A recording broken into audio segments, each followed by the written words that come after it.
Praise the Lord. ஒரே ஒரு வசனத்தை கூட காண்பித்து கொடுக்கிறேன். 1 கொரிந்தியர் 7ஆம் அதிகாரம் 20வது வசனம். அவன் தான் அழைக்கப்பட்ட நிலையிலே நிலைத்திருக்க கடவன். இன்னைக்கு ஆண்டவர் நம்மளை பார்த்து சொல்றாரு, மகனே மகளே, உன் அழைப்புல நீ ஸ்ட்ராங்கா இருக்கணும், உன் அழைப்பு நீ விட்டுறக்கூடாதுன்னு சொல்லி இன்னைக்கு ஆண்டவர் நம்மளை பார்த்து சொல்றாருங்க. அது என்னங்க அழைப்பு? அழைப்பு அப்படின்னா, எத்தனை பேர் உங்க தெருவில் இருக்காங்க? அவங்க எல்லாரும் கிறிஸ்டின்ஸா? அவங்களா சர்ச்சுக்கு போறாங்களா? ஏசப்பாவை தேடுறாங்களா? கிடையாது தானே. ஆனா நீங்க ஏசப்பாவை தேடுறீங்க, நீங்க ரசிக்கப்பட்டிருக்கீங்க, ஆண்டவருக்கு உண்மையா இந்த உலகத்துல வாழ்றீங்கல்ல.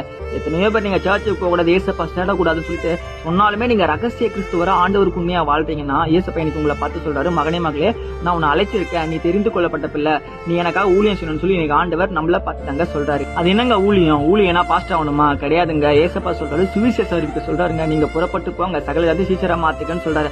சீசரா மாத்திரம் என்ன பண்ணணும்? ஏசப்பா பத்தி நம்ம 4 பேர்கிட்ட போய் சுவிசேஷம் அறிவிக்கணும். உங்க தெருவுக்கு நீங்க தான் பொறுப்பு. உங்க தெருவில் இருக்க மக்கள் ரசிக்கப்படுறதுக்கு, உங்க வீட்டுல இருக்க மக்கள் ரசிக்கப்படுறதுக்கு ஏசப்பா உங்களை பொறுப்பா வச்சுக்கிறாரு. அப்ப நீங்க என்ன பண்ணணும்? அந்த ஜனங்கள் எல்லாரும் ரசிக்க பண்றதுக்காக நீங்க பிரயாசம் பண்ணணும்னு சொல்லி இன்னைக்கு ஆண்டவர் உங்களை பார்த்து சொல்றாரு. அவனவன் தன் அழைப்புல நிலைத்திருக்கணும். அம்மா, உனக்கு கொடுக்கப்பட்ட ஊர்ல, உனக்கு கொடுக்கப்பட்ட தெருவுல நீ என்ன பண்ணணும்? ஊழியம் செய்யணும்னு சொல்லி இன்னைக்கு ஆண்டவர் நம்மள பார்த்து சொல்றாரு.